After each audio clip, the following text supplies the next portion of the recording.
you know, first thing on a Monday morning and they want it right now, but they also didn't give us a script. So it's like then you gotta try to get a script from them because you can't really do auditions without a script. So all kinds of fun.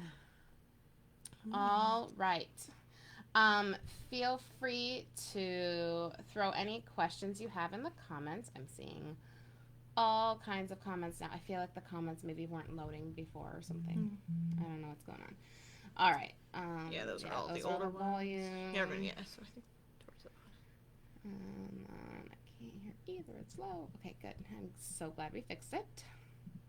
It's almost non-existent. Perfect. Yeah, everyone's okay, saying that's better. Yes, I can hear you now. Okay, excellent. Oh, thanks, Jeff. I'm glad you enjoyed it. Yeah. It was a good group. We had a lot of fun. Marsha's lovely. She's so funny. We love Marsha. Good. Do you guys have any questions for us? Because we can go with all the questions we always get. But I want to make sure that we can answer anything specific for you guys as far as either the casting process, auditions, trends. What's your favorite snack? Ooh, depends on the day, Yenny. Right now, a cookie sounds good. Oh, man. I don't know. Coffee is what I like. I feel like I live off of now. I have 2 small children, so I don't sleep.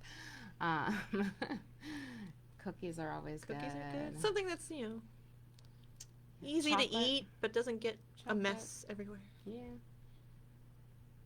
Not much of an answer. All right.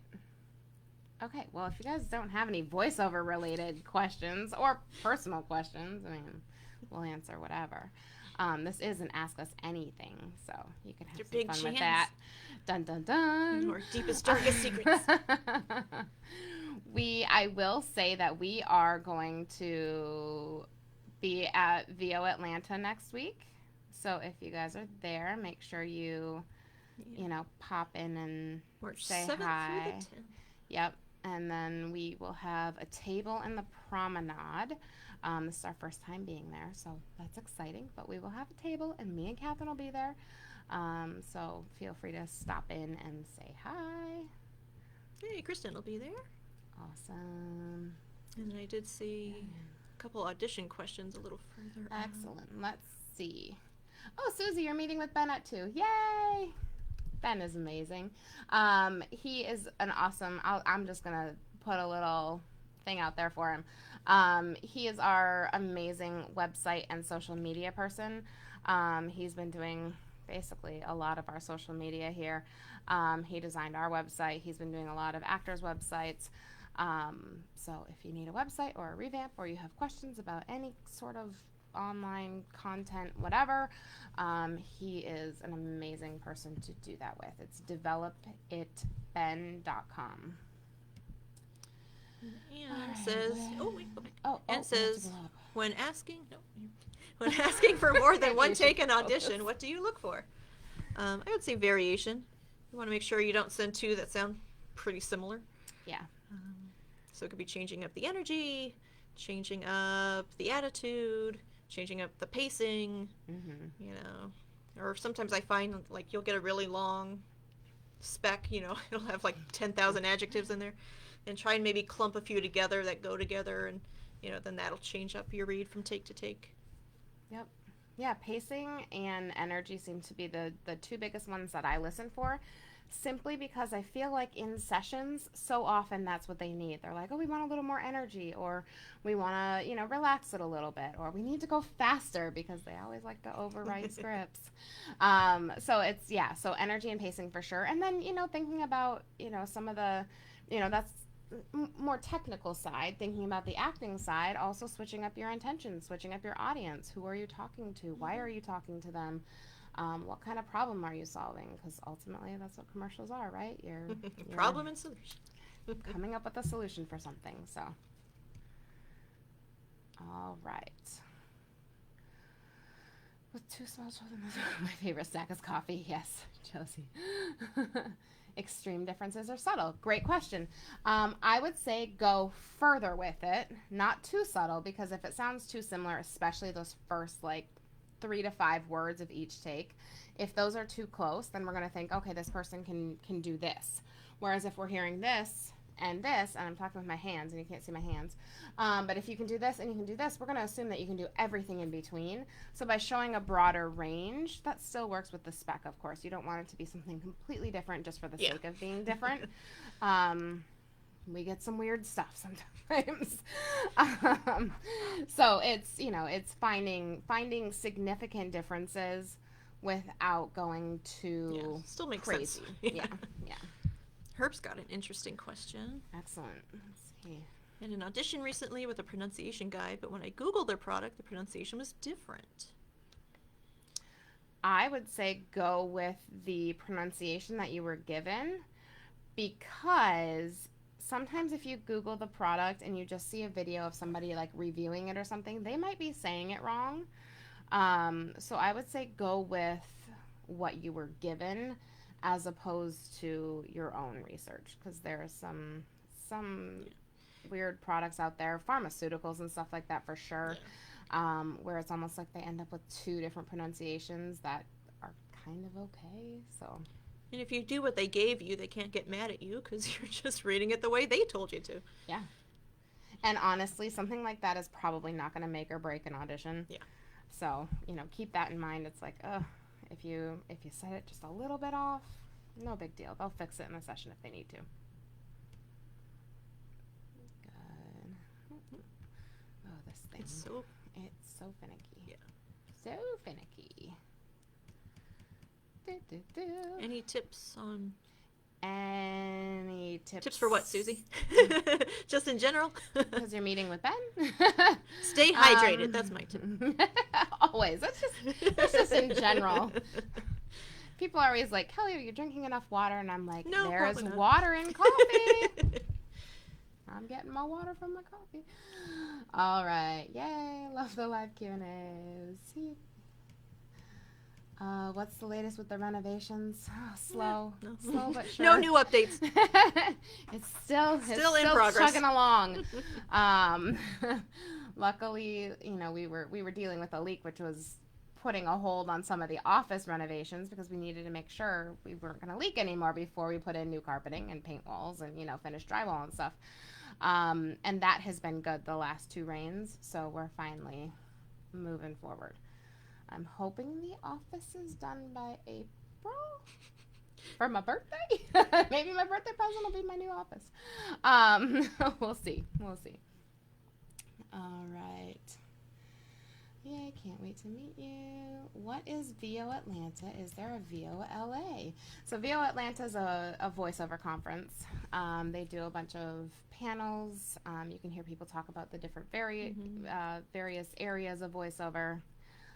They also have something called X sessions where you can, basically it's kind of like an intensive class sort of a thing with various people. There is not a VO LA, but what is the one that's there's called? the VO Expo. And yeah, I mean there are a few different conferences that happen. Some of them it's happen voiceover or something? Is that what it's voiceover, called? yeah. So yeah. It's, all of it's new within like the last 10 years, all the different conferences and stuff now. So we're just kind of finding out about things and seeing what's what and, what's worth being at and, all of that. So would love to hear anybody else's input if you want to throw it in the comments as well, just in terms of any conferences that you've been to that you've enjoyed. All right, coast to coast agencies. Is it one agency represents you in all the regions of the U.S.? What does coast to coast really mean? Usually it's bi-coastal, Alex. So coast to coast, it's technically they're bi-coastal. So you'll have an agent in L.A. and then you'd have an agent in New York. So if an agency represents you bi-coastally, then you have representation in LA, you have representation in New York, but you can still have a Chicago agent, you could still have a Seattle agent, you could still have an agent in Denver, an agent in Houston, yeah. So you can still have other agents as well. All right. Heath wishes. Yeah, I've heard that from a few people that they're not going this year. The first year we go, and there's several people who aren't going. Maybe next year, or maybe at another conference. Right. All right. Okay, where are we at? Right there. Sorry, my comments jumped. Herb says he recorded it the way the instructions said. Yes, that's correct. Herb. Yes, that's exactly what you should do. Yep.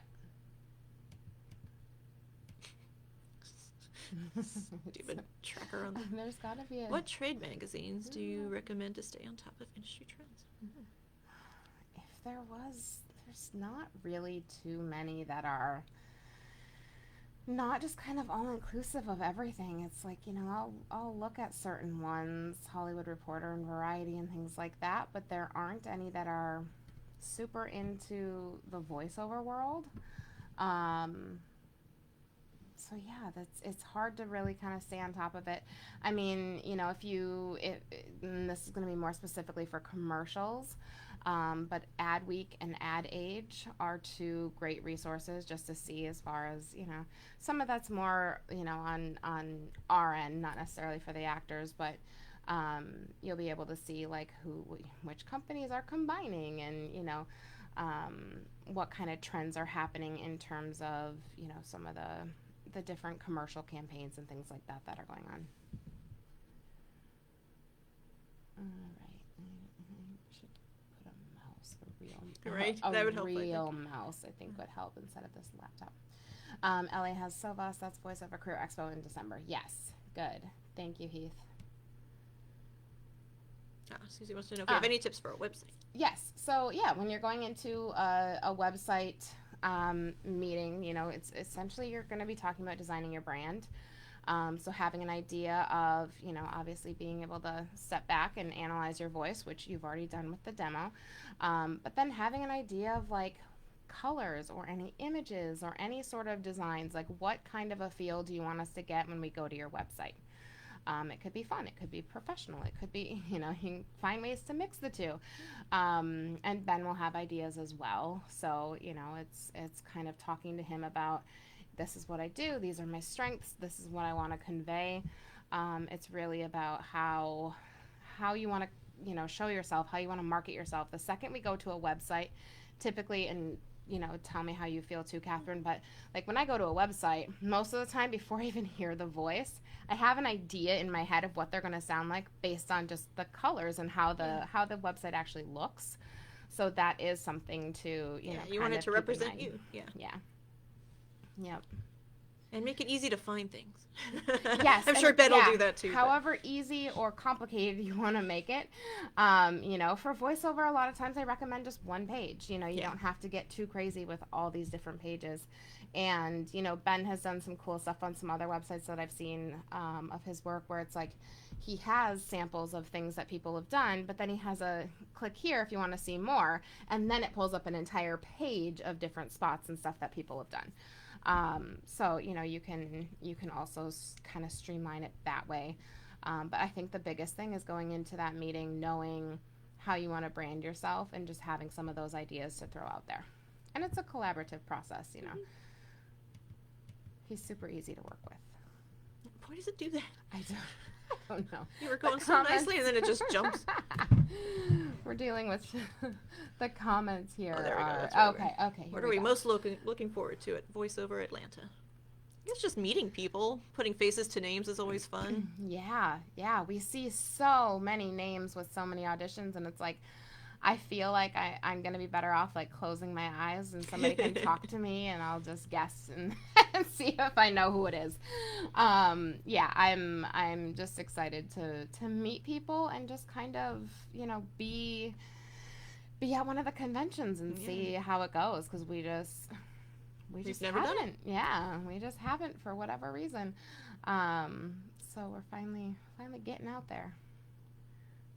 Clients are going to love that we're not going to be available for a couple days. Come find us at our table. We're going to be on a laptop casting. We'll have to set up a little booth somewhere to audition people for our projects. Bring a little cardboard box. Right. A little microphone. Bring this guy with All right. And X sessions are game changers. Yeah, I've heard good things about them. Alex. God. Oh, my goodness. Jax. Oh, there we go. Right there. How do you shop for an agent if you don't yet have a demo? That's going to be hard. Yeah. The demo is really the biggest thing that they're looking for. Commercial demo first, because they want to know that you can. They want to know what you do sound commercials, like. Yeah. And they want to, what you sound like naturally. It's like if we get an animation demo sent to us, Not terribly helpful. Yeah, it's like, okay, great, that's wonderful. I can hear your characters, but I also want to hear you and the different versions of you because there is so much commercial, copy out there. There's a lot of casting going on for commercials, so they want to, and that's where the big money is, So agents want to have that first. So if you have an older demo, it's putting something together, whether it's recent work that you've done or doing a demo from scratch, but having a demo is going to be the best way to do that. Some agents, if you have on-camera credits and things like that, some agents might also just take into consideration, you've been doing a lot of on-camera work, you've had voiceover training, that kind of a thing, and still take you on that way as well. All right. Hey, stop moving on me. That time it wasn't even my fault. All right. For LA-based commercial VO people, would you recommend searching for an LA-based agent first before regional? I'm sure they're more difficult to get. Great question. Honestly, you can do both at the same time. Yeah. Why limit yourself? Mm-hmm. Yep. Do it all, And just see who gets back to you. LA agents can be harder to get. So you might find yourself getting a regional agent or a couple of regional agents before, you land one in LA. But it doesn't hurt to just be searching for them all. Because, an LA agent isn't necessarily going to, take you more seriously or think you're better because you have regional representation already. Good. There seems to be varying opinions on volume standards for auditions. Mm-hmm. Yeah, normalization, volume range that audio should generally land with. I usually say between -18 and -6, so around -12 dB seems to be a safe place. It's not too quiet, it's not too loud. If you do get a little bit louder or a little bit quieter, then it kind of, it's in kind of that nice happy spot. And I find that that's just kind of a nice middle ground where we can also play with it if we need to. If the client wants to put your voice to picture to sell it to the, company, that kind of a thing, they can, without too much going on. That is one thing that I will take this second to also mention is don't over edit your files before you send them. Sometimes it's like we get things that are so processed, it's like it just doesn't you sound don't sound like that naturally. And then it also doesn't allow us any room to, edit or do anything if we need to. And I actually had somebody book a job. This was probably about 6 months ago now. We had somebody book a job, and they got into the session, and the client, of course, is like calling me on my cell phone to say, hey, this guy doesn't sound like his audition. And I listened back to the audition, and I was like, yeah, his audition is heavily processed. And they're like, he's not that deep. And I was like, okay, so note to self. That was one of those situations where I was like, okay, well, I can't trust that this isn't just, overly compressed. It's been modulated somehow as well. So, and that's another one. Yeah, please don't do that. But that's also just another one of those reasons why, like, most of the time we're sending auditions to the client from people and agents that we know and trust. So that's one of the luxuries of voiceover casting. And be aware of that with demos too, because we had that happen with a demo once too. A guy booked a job off his demo, and the client was pissed because he didn't sound like his demo. Yeah. So you always want to make sure your demo is a good, honest representation of what you currently sound like. I'll never forget that. The client was like, is he sick or what? Like, what's happening? Why can't he sound like the first spot on his demo? Not even just the later spot on his demo. It was the first spot on his demo. And that first spot on your demo should be you. Yeah. Yeah. That is That's very common. And even breaths. Yeah, You don't have to take out every breath. No. It's like if you have a big gasping breath before a paragraph or something, sure, edit that out. But you do not need to mess with all those breaths. Nope. Honestly, it's a waste of time. It's okay. You're human. We expect you to breathe. Especially on those conversational reads. People breathe. It's okay to breathe. Boss House Voiceover Conference also has a speed dating type thing where you can have your demo get showcased in front of different agents. That's how I earned up. Oh, great. Kim, that's great to know. That's excellent. And then, let's see. Oh, gosh. Okay. Oh, I think that, yeah, there we go. Okay, then we're good. Okay. I've heard that representation, self-marketing, and online casting sites are 3 buckets of VO work. Would you eliminate casting sites from that completely? Oh, great question. The casting websites can be so sketchy.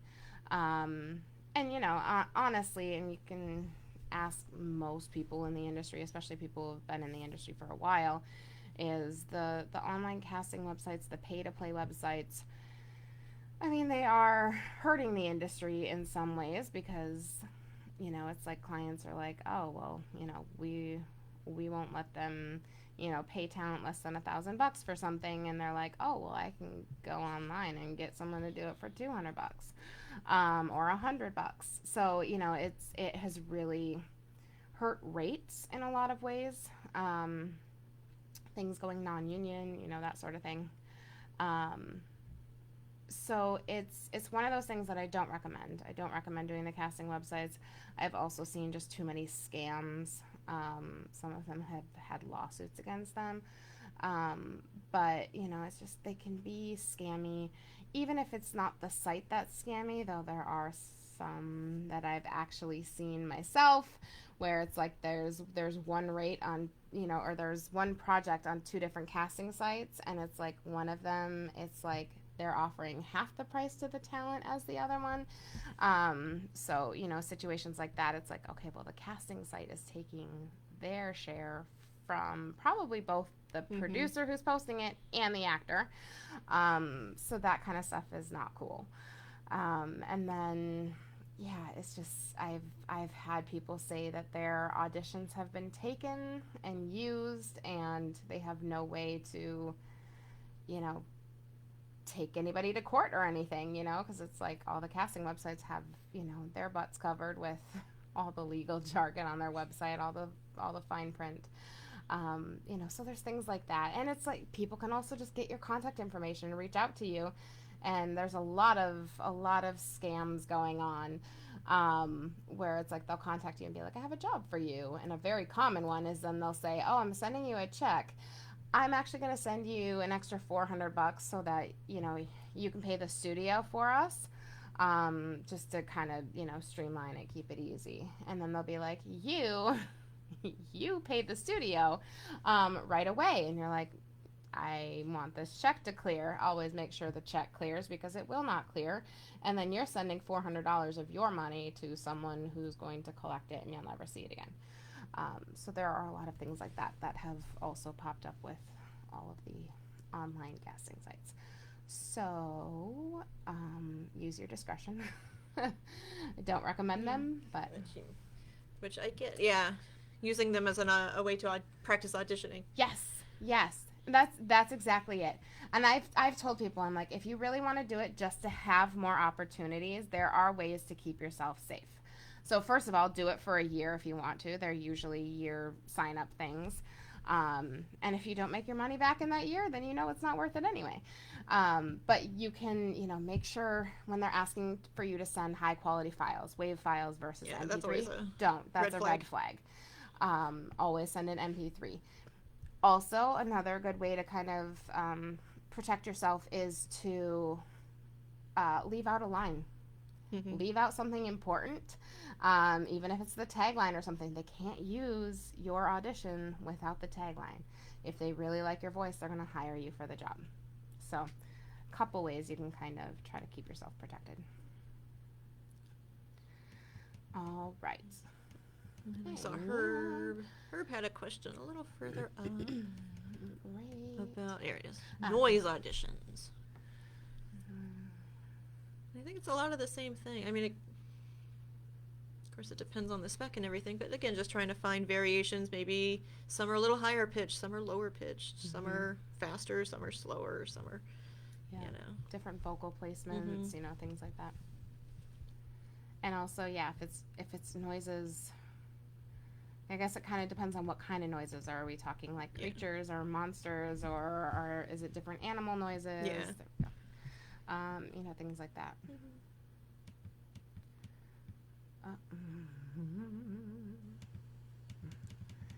All right. And Yenny said, yes, read the term. Now they're scamming voice actors and owning their work and reselling without paying. Ugh. Also, they're using it for AI because the terms say that actors have zero. Yes, exactly. Read the terms. AI is also, good golly, we could spend all day talking about AI, but we're not going to. But yes, that is something that's out there. And again, if you're putting your voice out there for all these random things on random websites, you don't know how things could potentially be used at some point in time, whether for AI training, anything like that. That's why I avoid them. Yep. Yep. Good. You're welcome, Nikki. Yeah, it's one of those things, and I feel like it's kind of an area where a lot of casting directors also are like, I don't want to have anything to say about it, but you know, we're trying to be honest, and we're trying to answer questions for you guys, because I think it's gonna be, you know, the best way to actually learn what, you know, casting is looking for. So all right, any other questions for us? I think we are all caught up. Direct marketing is always good. Reach out to casting directors directly. Even if you have an agent, you should still be marketing yourself. You know, there's lots of different ways to get jobs, and I feel like we've said it before, but we work with actors directly a lot. So definitely, you know, make sure that you're reaching out to casting houses as well. Heath, do you guys use the Nava AI writer on your contracts? We do. We actually have it built into VoiceCaster's standard contract. And then we've been having clients signing it as well. So far I have not had anybody have an issue with it. So, yep. All right. And Alex, is it better to have set character voices before doing an animation demo? Having trouble knowing if I'm ready. To a certain extent, yes. So I often refer to them as stock characters, you know, kind of having your 5 to 10 like stock characters. You might have your nerdy character, your hero, your villain, your, you know, things like that. So that is one of those things that you might want to just have that list. And then from there, you know, being able to kind of play with those different things, because it's like you can take a character, add just an affectation or an accent or, you know, something to it, and all of a sudden it's a completely different character. So yeah, and just things when people meet with me for demos and stuff, the handful of questions I always go to is, you know, what's your age range? How young can you go to how old can you go? What accents can you do? You know, and then that thing about prototypes, you know, the hero, the villain, a mom, can you do little boys, little girls? You know, just that kind of stuff. So even if you just have a couple of those, that's a lot to showcase on your demo. Yeah. Good. All right. And Dominic, I appreciate the tip that even if you have an agent, you should market yourself. Always. So many actors feel like once they have an agent, the agent is going to do all the work, right? No. Not the case. And so often too, it's just like you have to get yourself out there, because there are times when it's like we're sending to the agents that we work with as well as talent that we know would be great for it, and honestly it's like you may or may not get it from your agent, and even if you do get it from your agent, it may or may not make it to us. So if we send it to you, make sure you send it in directly, as well as if you get our same audition, you know, through an agent. So yes, you gotta always be on it, on yourself too. You know, don't rely on somebody else to do the work for you. Derek, how would you introduce yourself to casting directors? Would you add your demos or ask? Definitely add your demo. So when you reach out to us or any casting director, attach your commercial demo as an MP3. You can include any links as well if you have a website or other demos, things like that. Let us know if you work union, non-union, or both. And then, it's always good to kind of know your location because we do have some projects that are LA only. But yeah, let us know if you are in LA, if you're not in LA, do you have a Source Connect home studio? Kind of the basics. What am I missing? Yeah, phone number, make sure you've got your contact information. You'd be surprised how many people we get submissions from with no contact information. All right.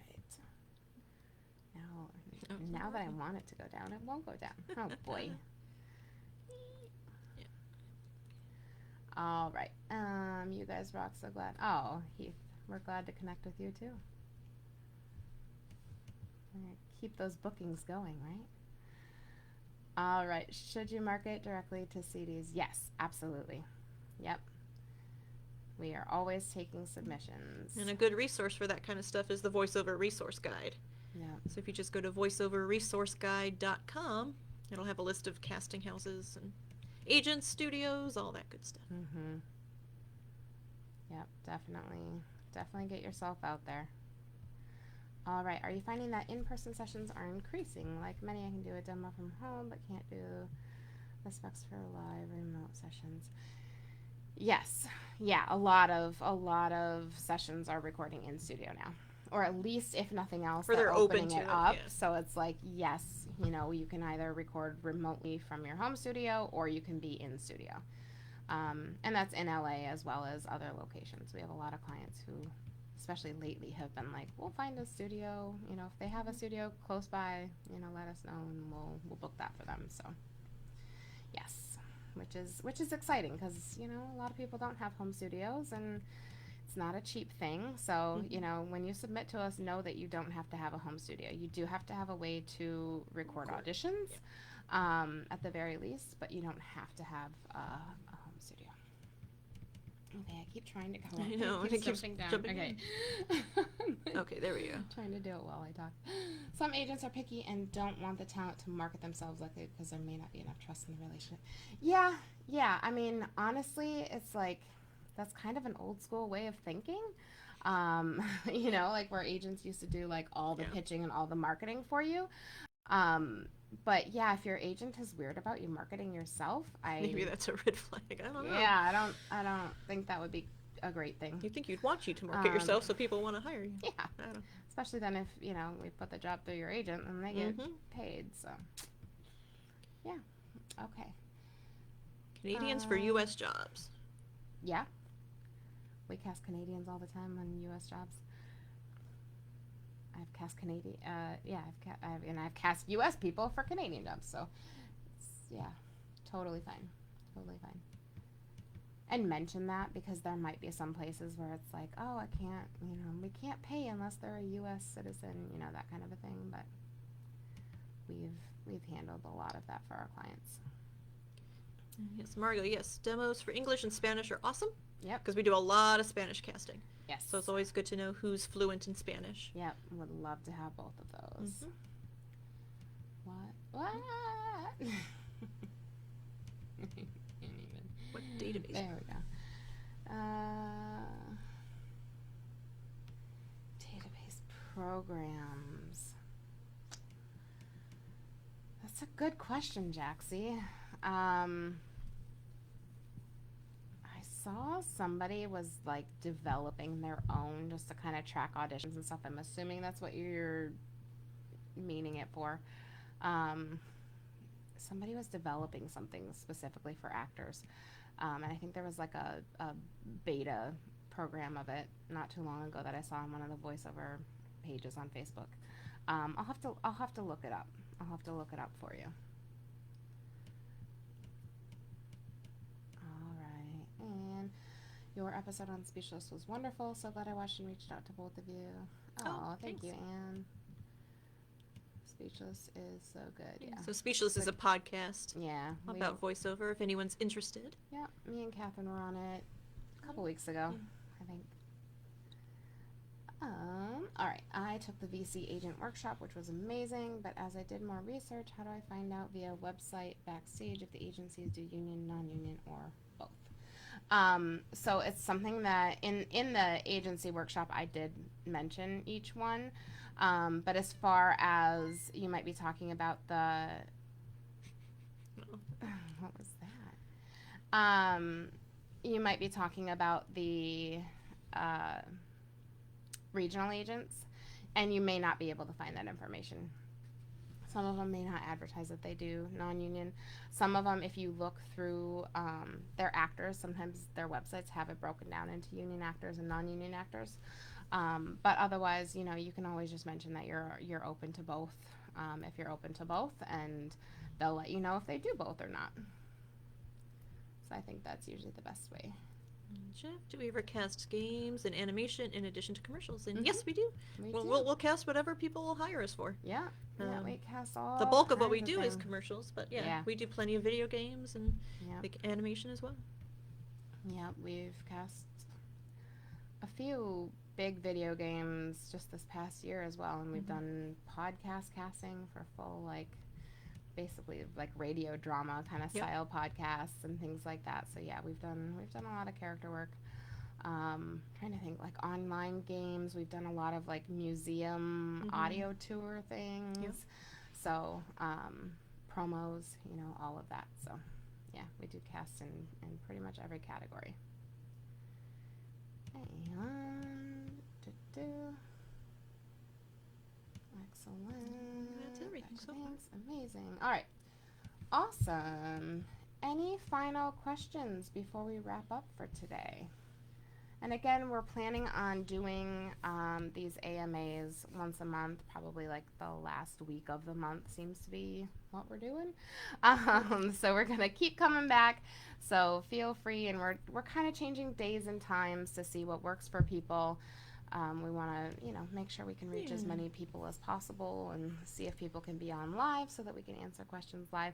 You are always welcome to email us any questions as well, and we're happy to, you know, answer them during the next live, so that, you know, you can watch it even if you can't be on live with us. So that is definitely an option. All right, and let me hop back up. Julianne Carter, say hi. Oh, hi, Julianne Carter. Glad you're here to watch. Do you find there's a bigger push for returning in-studio records, or are clients still relatively open to remote records? Both. They seem to be pretty open to both. Some people haven't switched over from, you know, the saving money on remote records, so they still prefer that, but I'm like, suck it up and put it in your budget now. It's a little easier for everybody if you do it in person. My vote would have been they should have been paying actors studio fees for being your own engineers. It's a lot more work. So that budget should not have gone away to begin with. Big hike on dubbing auditions. Do you do dubbing work out of the studio? Not a lot. Not usually dubbing. Our studio's not really set up for dubbing right now. We don't have, you know, a video monitor and stuff in the booth. It is something that's on our list for, you know, like 5-year plan to have some sort of basic setup, but we're never really going to be doing like ADR and stuff like that. There are studios leave that for those. Yeah, exactly. That's a lot more complicated. We can't specialize in everything.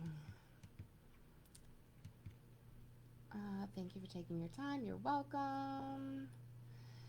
And yes, we've done a lot of dubbing casting as well, Yenny. And as before, thanks for doing this. Always good info. Still redoing demo and having more soon. Excellent. Thank you, Caroline. So thoughtful and generous. Something to bouncing around again.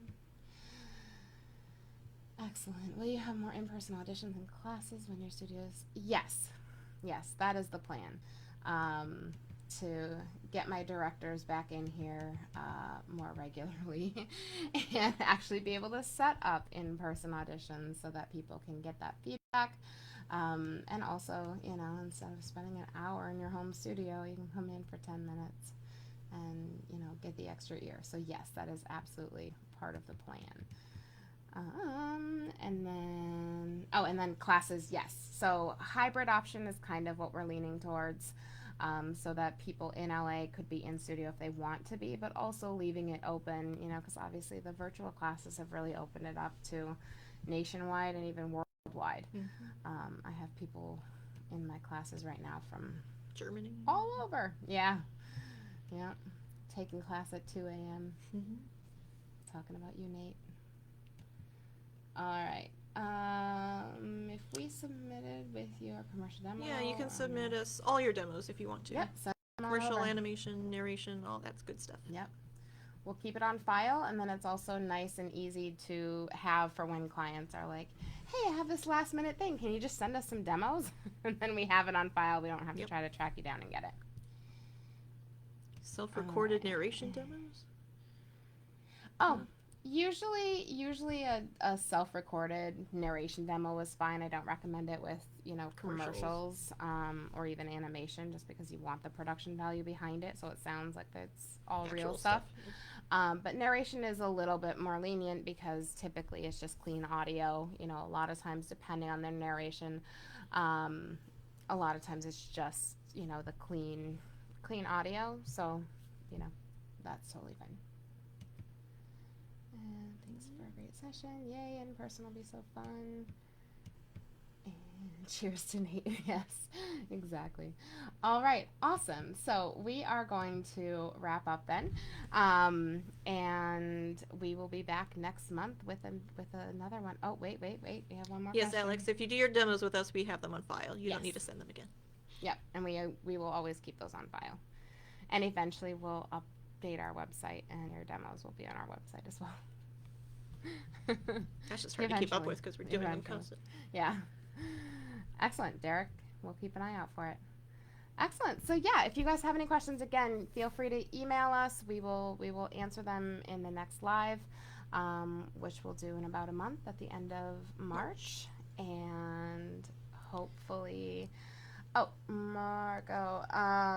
Cost for demos. So our commercial demo is $1,300. Our animation demo is $1,600. If you do both of them with us, we do take a couple $100 off. So we have like a combo price. Yep. And feel free to email us if you want any other info on that. We can send you a whole info sheet. Yeah. So. Awesome. Well, thank you all. Thank you for joining us, and we will see you all next month.